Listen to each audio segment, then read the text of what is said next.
Yo me sentía perdida, entre comillas, decía, en verdad, no sé qué quiero, no sé en dónde me veo. Entonces fue un proceso caótico y lo que tuve que entender es que es importante pasar por el caos, es importante no actuar. Como les conté, yo tengo este impulso de actuar y de resolver las cosas, quería resolver mi vida rápida, pero lo mejor que me pudo pasar y una bendición que parecía lo peor que me pasó en la vida, pero en verdad fue lo mejor, y yo creo que si buscas la universidad o el título por el nombre, llegas y te puede desencantar, porque al final estás poniendo tu valía en algo externo. Entonces sí creo que puede ser como que esta arma de doble filo, pero si vas y lo tomas por cómo es, por el conocimiento que quieres adquirir y las experiencias que te va a dar, yo creo que ahí es cuando en verdad te da mucho. Gracias de verdad por ser tan coherentes, por ser tan valientes y por saber compartir todo lo que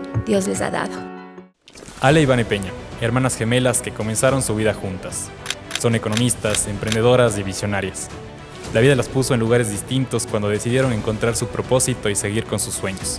Ahora, Columbia y Oxford son testigos de su crecimiento en el área de la espiritualidad y también en la conservación. Además, son hosts de Lo que nadie te cuenta, el podcast de la revista In-House. Estamos listos para esta conversación sobre creatividad, emprendimiento, propósito y sentido de vida. Soy María Cecilia Moscoso. Y yo, Pablo Pesantes. Esto es Coffee in the House. Marketing con impacto. Hola a todos y bienvenidos a un nuevo capítulo de Coffee in the House. El día de hoy tenemos a dos invitadas increíbles que estoy seguro que les va a encantar. Si es que no han escuchado ya su podcast antes, que me imagino que muy probablemente lo hayan escuchado. Son Vane y Ale de Lo que nadie te cuenta, Vane y Ale Peña, también hijas de María C. Y lo que quisiera conversar hoy día un poco es... vamos a conversar algo de creatividad, vamos a conversar un poco de marcas, las marcas que ustedes han podido generar, también vamos a conversar un poco de cómo fue el separarse un poco cuando comenzaron porque ahorita estudian en diferentes países y bueno, creo que también nos interesa mucho ver qué preguntas les puede hacer María C desde su punto de ser su mamá y también de ser quien les entrevista ahora. Son entrevistas que queremos que fluyan muy bien y que por un lado también nos enseñen sobre diferentes cosas en la vida y esta vez quisiéramos preguntarles, primero darles la bienvenida y después mi primera pregunta le lanzo de una que quisiera, así como venía pensando y decía, ¿y ahora que les pregunto? Porque hay tantas cosas que quisiera preguntar siendo primero fan del podcast. Y segundo, preguntarles un poco cómo es crear separadas, cómo es crear para ustedes. Bueno, primero muchísimas gracias Pablo y Ma por invitarnos a este espacio tan chévere, a Coffee in the House. Estamos muy emocionadas por estar aquí y por al fin tener esta esperada conversación. Y a ver, para responder tu pregunta, creo que para responder cómo es crear separadas, primero tendríamos que responder cómo es crear juntas. Y yo creo que al ser gemelas, literalmente nos formamos en la barriga de mi mamá, en misma célula, y al principio casi que no sabes en dónde empiezas tú y en dónde termina la otra. Y como que tu identidad es muy... sí, depende mucho de la otra.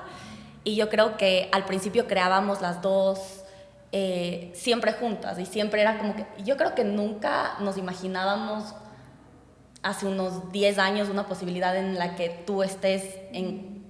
Por ejemplo, ahorita Van está en conservación y yo estoy más en la parte de psicología, de desarrollo personal, y son ramas que parece que no tienen mucho que ver, sí tienen bastante que ver, pero nunca nos hubiéramos imaginado estar tan separadas. Y al principio creábamos mucho, sí, en conversación, como inspirándonos la una de la otra, y yo creo que ahorita somos más complementarias. Yo también creo que, el proceso de creatividad para nosotros, o bueno, al menos para mí nacía mucho, y siempre fuimos complementarias. Yo creo que antes no nos habíamos dado cuenta lo complementarias que éramos y los diferentes roles que jugábamos en el proceso creativo, pero, por ejemplo, yo siempre he sido de crear cuando tengo como un porqué fuerte. Entonces, por ejemplo, la primera vez antes de hacer Awake, que fue el primer emprendimiento que hicimos juntas, vi a un speaker cuando estábamos estudiando en Boston las dos, me encantó, me inspiró un montón y dije, qué increíble el poder de que era latinoamericano y tenía 23 años y yo tenía 20 en esa época. Entonces yo dije, qué increíble el poder de escuchar a una persona y que te prenda fuego y decir como que, wow, yo puedo. Eso como que de ahí me nació una chispita de, ¿y si hacemos una conferencia en Ecuador? Que no hay speakers latinoamericanos, no hay este tipo de eventos. Entonces ahí yo me acuerdo que conversé con Ale y le dije, Ale, hagamos una conferencia. Y Ale me dijo como que, sí, será, no le veías al principio. Y yo siempre he sido la persona que empieza. O sea, como que yo le veo y es como que tengo un fuego y como sea me voy. Mi gran problema es después que por empezar tengo esa inercia, entonces ya no me doy el tiempo de ver como que, ok, ¿cómo lo hacemos para que tenga cierta coherencia, no salirnos mucho de la línea? Y ahí es donde Ale, en cambio, se mete a jugar un papel súper importante. Sí, o sea, yo siento que a mí me cuesta mucho más empezar y dar el primer paso, y yo como que cuando me emociono de algo y me inspiro es cuando entiendo exactamente el para qué, pero para yo entender el para qué estoy haciendo algo me toma probablemente meses de preguntas existenciales y de entender exactamente el impacto que estoy haciendo, y de la nada Vane yo veo que ya está 10 metros adelante mío y es como, pero espérate, ¿qué estás haciendo? Y Vane solo está corriendo y tal vez está corriendo hacia una dirección que ni ella misma sabe, y yo como veo desde atrás, veo todo y digo, oye Vane, pero ok, voy a correr contigo, pero corramos hacia allá. Y esta es la visión y nos empezamos a contagiar. Entonces sí creo que Vane es como muy de ejecutar y yo soy de ver como que el cuadro completo y la estrategia más grande y decir, ok, podemos ejecutar, pero llevémosle a este nivel. Entonces creo que así nos hemos complementado súper bien. Bueno, primero quiero agradecerles por este espacio. También estoy súper emocionada porque la verdad que sí quiero decir, generalmente las hijas dicen, bueno, yo aprendí de mi mamá esto y el otro, pero quiero decir de verdad, y esto no suena a un cliché, he aprendido muchísimo de ellas, aprendo todos los días de ellas, son de verdad mi gran inspiración y sí, se me llena el corazón y de orgullo de poder conversar con ellas y también poder compartir estas conversaciones que tenemos en casa, pero creo que son súper lindas y ricas desde mamá a hija, y con una mamá con el corazón llena de orgullo por lo que son mis hijas, la verdad. Bueno, y lo que hablábamos, ¿no? Esta parte de creación, para mí, desde el área de ser su mamá, he visto justamente ese complemento que tal vez no lo entendía, pero cada vez que van pasando los años voy viendo esa sinergia que tienen, pero al ser también totalmente diferentes. Y es tan interesante eso aplicado a cualquier relación de trabajo, de amigos. Qué importante es buscar esas personas que no tienen que ser iguales, porque cómo creces es complementarias, como dicen, y también de puntos de vista diferentes. Y desde ahí yo quería preguntarles a ustedes que nos cuenten un poco cómo fue ese proceso de separarse, ahora que ya cada uno está en diferentes países. Ale está viviendo en Nueva York, Vane está acabando su maestría en Oxford.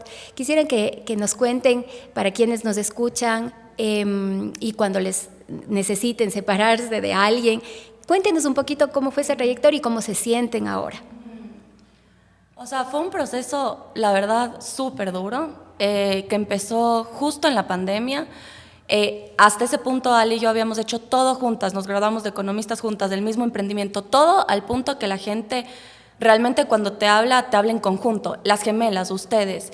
Y eso en algún punto se vuelve incómodo, porque tú dices, ok, sí somos parecidas y nos gustan las mismas cosas, pero tenemos cosas completamente diferentes. Entonces, al menos, y tal vez ahí puede contar, pero yo les voy a contar desde mi parte, esto de que somos separadas, yo empecé a sentir un llamado de quién soy yo. Y lo primero era como que, ok, ¿quién no soy? Yo no soy mi gemela, yo no soy como que esa relación, yo no soy en conjunto. Y es difícil porque la gente te pone en combo. Y es como que se les hace muy difícil separar porque son las gemelas. Entonces, fue un proceso súper, o sea, yo hice terapia muchísimos años con mi psicólogo de conversarlo y de decir, en verdad, yo necesito darme un espacio de alejarme de Ale, alejarme de todo y encontrar quién soy. Y fue duro porque yo me acuerdo que tuve que tener una conversación dura con Ale, decirle, ya no puedo hacer más Awake, ya no quiero, o sea, como que ya no puedo esto porque necesito, había mucha fricción en nuestra relación en ese punto, porque cuando dos personas están muy juntas, inevitablemente hay fricción, o sea, tú tienes que separar para que haya más aire que fluya entre las dos, y nosotras estamos demasiado juntas.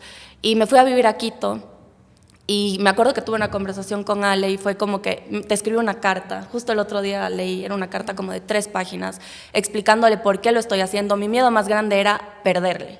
O sea, mi miedo más grande era por separarme y no hacer todo juntas, le voy a perder a mi hermana.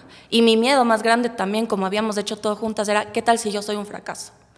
¿Qué tal si Ale sale adelante y qué tal si ella era la que sacaba las cosas y no soy yo? Y me daba miedo, o sea, como que porque no entendía en dónde terminaba y en dónde empezaba. Cuando me separé fue un proceso súper, súper fuerte, pero el mejor proceso de la vida, porque entendí que el amor nunca se acaba. Si tienes una relación que vale la pena, no se acaba, siempre va a estar ahí, y el espacio lo único que hace es que ese amor, si es de verdad, fluya y florezca más. Y si son amistades, en el caso de amistades que también me preguntaste, si hay distancia y esa amistad se corta, no tenía que ser y se acabó, y eso hay que dejar ir. Obviamente con hermanas tú siempre quieres que estén cercanas, entonces fue ese proceso como un poco de mi lado. Sí, wow, o sea, tú hablando de esto me vino un montón de flashbacks de en verdad cómo fue el proceso y fue durísimo. O sea, ahorita que ya estamos bien, es como que podemos hablar bien de esto, pero me acuerdo que fue varios momentos y meses de lágrimas, de crisis existenciales, de no saber quiénes somos, y yo me acuerdo que también estuve en un proceso terapéutico y mi psicóloga me habló por primera vez de las relaciones codependientes. Y yo decía como, es imposible que la Vane y yo tengamos una relación codependiente, y me empezó a explicar y efectivamente sí la teníamos. Y una relación codependiente es cuando tú piensas que necesitas de la otra persona para estar bien. O sea, no puedes estar bien solo, y estas relaciones se forman mucho en parejas, se forman mucho en amigos cercanos, y piensas que literalmente tú no puedes hacer las cosas solo sin la otra persona, o que no eres igual de valioso sin la otra persona. Y yo creo que eso fue de las cosas más duras, como tú dijiste, Vane. Habíamos hecho Away juntas, habíamos tenido todo este éxito juntas, y una parte de mí también decía, ¿será que fue la Vane la que hizo que esto pase? O sea, no hay ese complemento, sino es como blanco-negro, porque no ves el valor que tú tienes como persona, porque te como fundes en la otra. Entonces sí fue un proceso duro. Primero, qué lindo y gracias por compartir esto. También puede pasar mucho esto, o sea, creo que muchas personas de las que nos ven y nos escuchan son personas que les interesan las empresas o son parte de, y creo que muchas veces también nos ponemos en este plan de no, es que, y creo que personalmente o te ven así como no, es que eres indispensable o me siento indispensable.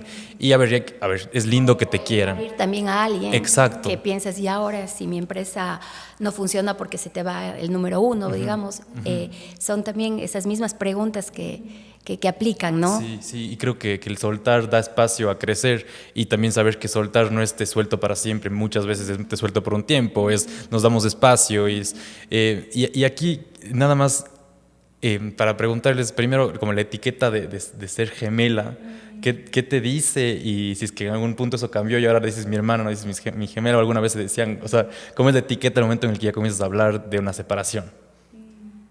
Wow.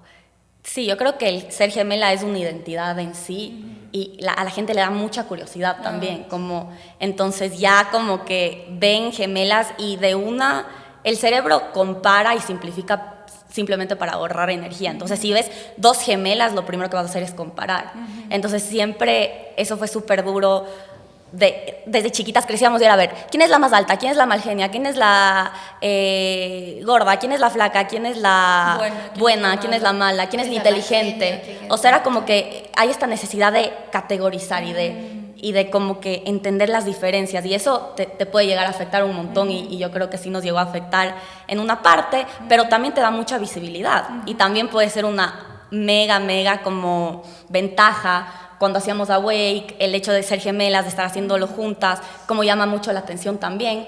Entonces, sí, como que ese bucket de gemelas tiene como que su lado negativo y su lado positivo. Y yo creo que al principio lo positivo y lo negativo se hacía más fuerte porque no sabías diferenciarte de esa etiqueta, como tú lo dijiste, Pablo, pero yo creo que ahora, al menos yo en lo personal, por ejemplo, estoy en Nueva York y todas mis amigas saben que tengo una gemela, porque ya es un motivo de orgullo, o sea, ya no tiene la parte mala porque ya sé exactamente quién soy, sé quién es Vane, sé cómo nos diferenciamos y el ser gemelas es solamente como que una adición a mi vida. Entonces, cuando ella vino a visitarme a Nueva York, todas mis amigas, o sea, parecían tus amigas, ¿ok? Sí. Como que ya te acogieron de una Sí. y eso siento que es súper lindo, o sea, se vuelve como que digamos que una etiqueta más fluida. Yo quisiera preguntarles para quienes nos están escuchando, bueno, tenemos un mix por Pablo y yo, que tenemos diferentes edades, pero voy a referirme ahora pensando en los jóvenes. ¿Qué les dirían a ustedes a los jóvenes? ¿Cómo es el proceso de soltar para emprender nuevos destinos? En el caso de ustedes, estudiaron finanzas y se fueron por temas totalmente diferentes a lo que tal vez estudiaron. ¿Qué les podrían contar para quienes están dudando o para quienes quieren cambiarse de profesión, se han graduado y dicen, ya ahora no me gusta eso? ¿Qué podrían compartir ustedes de esto? Aquí yo tengo mucho que compartir porque yo soy economista y ahorita hago conservación. Entonces, obviamente, parecen dos industrias completamente separadas. Y yo creo que cuando decidí estudiar economía fue mucho como que lo que conozco, los cercanos, a dos papás empresarios, medio que por ahí me iba, ¿no es cierto? Y luego llegué a un punto en el que me empecé a preguntar de verdad quién soy. Eso empezó con la separación con Ale. Y el proceso tomó mucho tiempo. O sea, yo identifico este proceso de haber llegado a hacer ahorita lo que hago de 2 años enteros, en el que me empecé a preguntar quién soy. Tuviste más ese proceso, Ale, también. Fuimos un montón de retiros. Yo me sentía perdida, entre comillas. Decía, en verdad, no sé qué quiero, no sé en dónde me veo. Entonces fue un proceso caótico. Y lo que tuve que entender es que es importante pasar por el caos. Es importante no actuar. Como les conté, yo tengo este impulso de actuar y de resolver las cosas. Quería resolver mi vida rápida. Pero lo mejor que me pudo pasar, y una bendición que parecía lo peor que me pasó en la vida, pero en verdad fue lo mejor, fue justamente en este proceso de separación. Yo estaba aplicando a maestrías, la primera vez que apliqué a Oxford, y Ale también. Y a Ale le aceptaron y a mí no me aceptaron la primera vez. Lo peor, literalmente mi peor miedo en la vida, se empezó a hacer material. Dije, me quedé en Cuenca, yo me quería ir, mi hermana se va, y a mí ni siquiera soy suficiente. O sea, yo no soy suficiente, no me aceptaron. Entonces, todos mis miedos, check. Bueno, fue lo mejor que me pasó en la vida. Y literalmente agradezco porque todos mis miedos se hicieron verdad. Y cuando todos mis miedos se hicieron verdad, me liberé tanto y para mí fue tan rico decir, ¡ah! En verdad, no pasó nada, soy tan feliz. Me quedé en Cuenca, empecé mi proyecto de conservación. Dije, yo no necesito estudios para hacer lo que quiero. Empecé a ser voluntaria en un centro de conservación y de la nada estábamos haciendo una reserva en la Amazonía y estaba tan enamorada de mi vida que decidí volver a aplicar desde, si no me aceptan, amo tanto mi vida que no me importa. Me aceptaron, o sea, me aceptaron 6 meses después. Entonces también, si te dicen que no de una, como que es el no tener miedo a tus miedos. Al menos para mí fue eso, como que agradezco tanto a la vida que todos mis miedos se hicieron verdad, que ahorita viéndole son tan chiquitos, pero en ese rato era como que mis peores miedos, la Ale va a ser esta súper mujer y yo me voy a quedar en tratando de buscar y sin saber quién soy, ¿no es cierto? Entonces, un poco yo les diría a los jóvenes, no tengan miedo del caos, no tengan miedo de que sus peores miedos se cumplan, porque van a ver que si se cumplen no son tan malos y probablemente es lo que necesitan. Entonces yo aprendí que cualquier cosa que me pase es exactamente lo que necesito y agradezco demasiado que me haya pasado eso porque no tendría la paz que tengo ahorita si no hubiera sido por ese año que parecía la nube más negra cuando me pasó. Qué lindo esto de no tener miedo a los miedos, o sea, yo también lo llevo a mí, y creo que todos estamos llevando un poco a nuestra a nuestra experiencia, sí. Y antes de que nos contestes, Ale, quisiera que dentro de esto nos cuentes un poco cómo es ser aceptada a Colombia. Luego me cuentas de Oxford, pero cómo es eso, cómo es esa sensación que todos cuando somos niños y vamos viendo que allá estudian los grandes, es como... es algo que yo personalmente desde que me enteré quería preguntarles, de verdad, como cómo es esa sensación, qué tal, o sea, cómo es llegar al primer día. Yo veía tus historias en Instagram, man, y decía, qué bestia, o sea, en Oxford, y veía Harry Potter, ajá, es como las películas, así, pero ¿y cómo es Colombia? O sea, igual nos contestas ahora lo que tú me preguntó, pero de una vez le meto ahí la pregunta porque me da muchísima curiosidad, la verdad. A ver, me encanta la pregunta y creo que la voy a responder porque la Vane se hizo un paseo con la otra pregunta, entonces no tengo mucho que añadir ahí. Me encantó el enfrentar tus miedos y hasta hacer que tus miedos se hagan realidad y quitarles el poder. Me pareció súper, súper poderoso y es algo por lo que yo no pasé. Entonces, gracias por compartir eso. Y a ver, yo creo que Colombia siempre fue un sueño para mí, pero yo apliqué más por la maestría en específico que por la universidad en sí. Yo quería estudiar espiritualidad, cuerpo y mente. Esa era la única universidad que daba esa maestría y solo apliqué a esa, a nada más. Y cuando me aceptaron fue como, wow, o sea, es la vida diciéndome, este es tu camino, por aquí tienes que ir. Pero yo sí creo que con estas universidades de mucho nombre es un arma de doble filo. A veces les idealizamos un montón y son increíbles, mis profesores espectaculares, mis compañeros divinos, y le saqué el mayor provecho a esa situación, pero no te hace ni te deshace.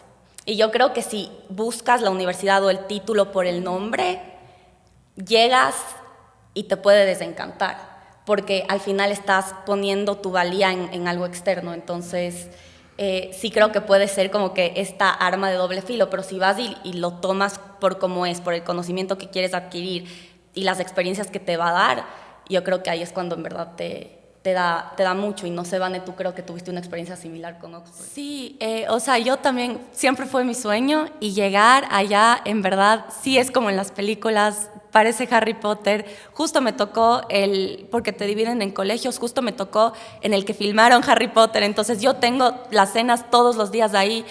En verdad es impresionante y todos los días agradezco demasiado estar ahí, porque sé lo difícil que es, pero al mismo tiempo, como dice Ale, yo creo que hay que saber que al final es una institución, y al final, lo que les conté antes, lo que me pasó a mí, que al principio me dijeron que no, y eso quiero decirles a la gente que han aplicado y les han dicho que no pasa nada. Uno, vuelvan a aplicar, como que traten de aprender qué puedo hacer diferente o cómo puedo contar mejor mi historia.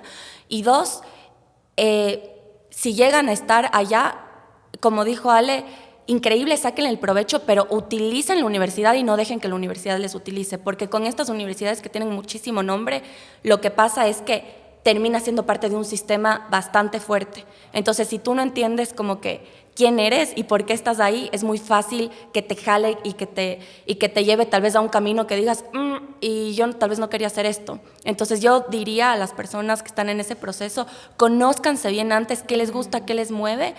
Y cuando estén en estas instituciones fuertes y de nombre, todo lo que tiene nombre fuerte, acuérdense, también tiene el poder de como dice Ale, de marearte y de hacerte perder el norte. Entonces yo creo que es espectacular y siempre agradezco todos los días, pero pies en la tierra, porque para mí mi misión de irme allá era regresar y tener conservación en la Amazonía, y he sido fiel a eso, por más que se te abren millones de otras puertas, ¿no es cierto? Yo creo que eso que dijiste, tan importante, he sido fiel a mis raíces, y siempre estamos hablando aquí en Coffee in the House, porque muchas veces anhelamos lo que está afuera, vemos siempre lo mejor de fuera y no estamos viendo nuestras propias cosas y nuestros propios beneficios al haber nacido en esta ciudad, en este país. Y sí, yo me he encantado un poco con el amor que tienen a Cuenca y a Ecuador, habiendo visto muchísimas cosas, y eso también quisieran que nos compartan, porque sé que a veces tenemos que ir afuera para rescatar lo nuestro. ¿Y qué han visto ustedes? ¿Qué extrañan de Ecuador? ¿Y qué aconsejaría a la gente que tal vez está diciendo quiero salir afuera? O sea, un poco los que vivimos de Ecuador, ¿qué aconsejarían ahí? Sí, yo creo que literal desde los 16 años nos fuimos a vivir afuera y ya vamos más de 10 años entre idas y venidas. mientras más vivo afuera, más quiero regresar. O sea, creo que el vivir afuera me afianza más lo espectacular que es Ecuador y el tesoro que tenemos. Y hay muchas cosas que amo. Uno, el acceso fácil a la naturaleza. O sea, ahorita que vivo en Nueva York, es una ciudad de concreto, no hay mucho acceso a naturaleza y aquí literal estás rodeado en cuenca de montañas, sales, ves verde por todas partes, los 4 ríos. Eso psicológicamente y mentalmente te recarga tanto y yo no entendía el valor de eso hasta que no lo tuve y fue como, wow, o sea, extraño demasiado. De ahí la familia, o sea, el valor que tenemos de los familiares que somos, cómo siempre priorizamos estar juntos, los abuelos con los tíos, con los primos. O sea, allá, por ejemplo, en Estados Unidos la cultura es muy individual, entonces se pierde mucho ese valor de familia y tus amigos se terminan haciendo como que tu familia, pero no tienes como ese apoyo generacional y esa contención que aquí es espectacular. Y yo siempre pienso, cuando yo forme una familia propia, yo quiero que mis hijos crezcan así, con lo que yo tuve, que es esta contención y esta familia y poder verle a la abuela y a los primos, y eso allá es muy difícil de lograr. Hasta el hecho de que mi papá, por ejemplo, y tú podían venir a almorzar todos los días, allá no les ves a tus papás mucho porque es difícil trabajar. Y las oportunidades, o sea, parece que no hay oportunidades aquí, parece que en Estados Unidos están las oportunidades, en Nueva York es donde está todo, pero como que todo ya está hecho. Aquí hay tanto por hacer y hay tanto potencial y hay tanto por crear, y creo que tenemos tanta hambre los latinoamericanos y somos tan resilientes porque tenemos tantas dificultades para lograr cosas y simplemente a pesar de esas dificultades creamos y hay tanto por crear. Entonces también el salir te da perspectiva de todo lo que puedes crear aquí. Entonces sí, para mí amo Ecuador, amo Latinoamérica y estoy demasiado agradecida de haber nacido aquí. Sí, yo también soy fan y obviamente eco de todo lo que él le dijo, pero quiero agregar una cosa más que yo me he dado cuenta que he salido. Qué talento que tenemos en Ecuador, honestamente, y empezando desde lo que hacen ustedes, in-house, qué talento, no le pedimos favor a nadie. Y me pasó yendo a Oxford en temas de conservación, yo solo decía, qué ganas que más latinos sean los que estén haciendo investigación, qué ganas que más latinos sean los que estén hablando de cosas, porque vivimos en los lugares más biodiversos del mundo. ¿Y cómo así? Increíble, los ingleses tienen lo suyo, pero ¿cómo así un inglés está hablando de la Amazonía cuando ni a veces ni ha pisado la Amazonía? O ¿cómo así están dando soluciones que no tienen idea? Entonces, también es como que empoderarnos como ecuatorianos, como latinos, de decir, lo nuestro vale demasiado, lo nuestro vale demasiado, nuestro talento vale demasiado, nuestra inteligencia vale demasiado.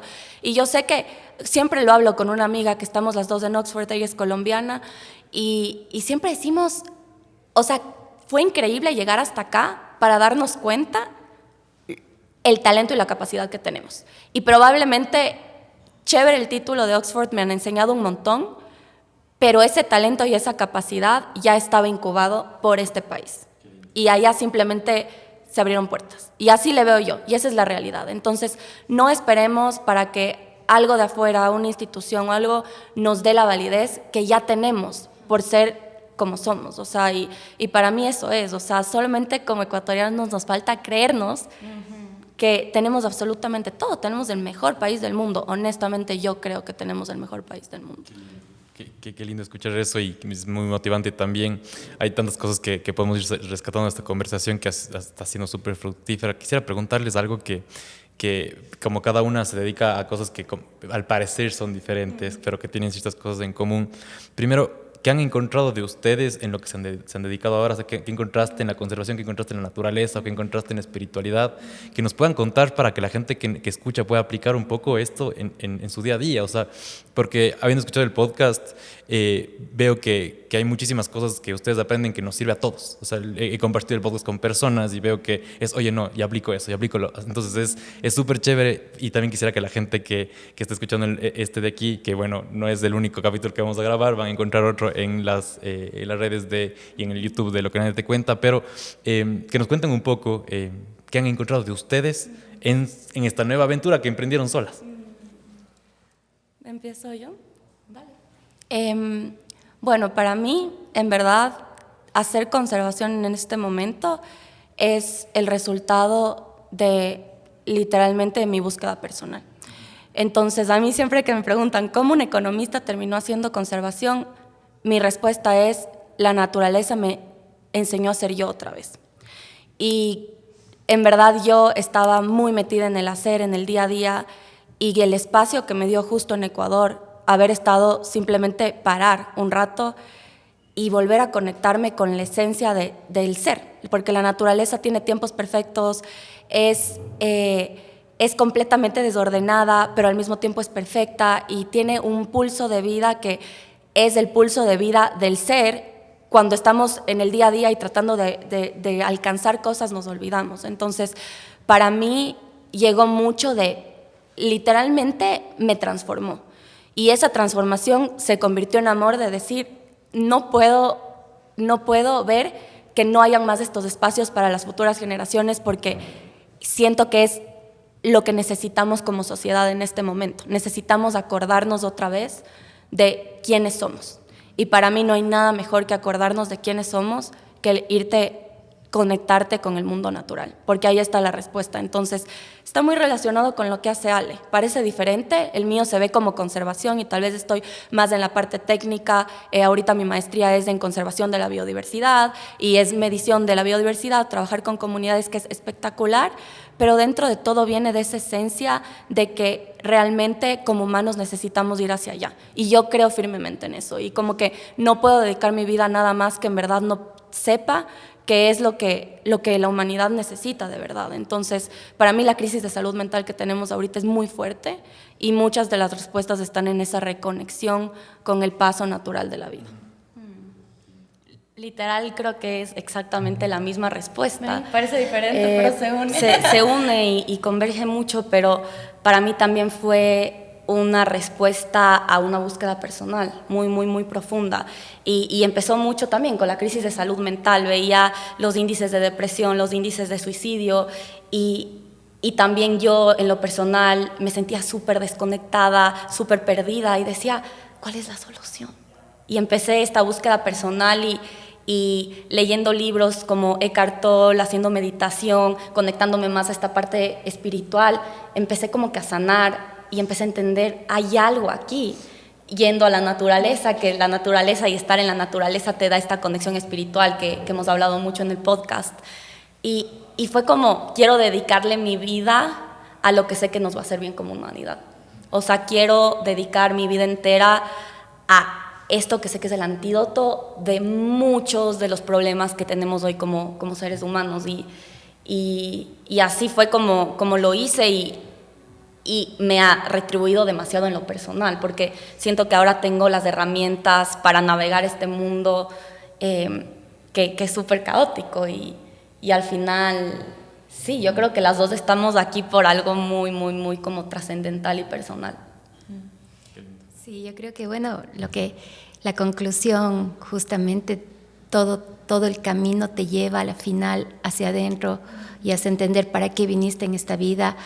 Y cuando tú entiendes tal vez de eso, simplemente en la vida fluyes porque eres el instrumento para lo que viniste a hacer, ¿no? Yo creo que, en conclusión, escuchándoles a las dos y les veo en sus ojos, esa búsqueda tuvo todo que ver con por qué nacimos y para qué nacimos. Y más bien agradecerles muchísimo. Creo que ha sido un espacio lleno de sabiduría. Yo me olvidé que estoy en un podcast, yo solamente estoy escuchándoles y es como que me encanta porque aprendo. Gracias de verdad por ser tan coherentes, por ser tan valientes y por saber compartir todo lo que Dios les ha dado.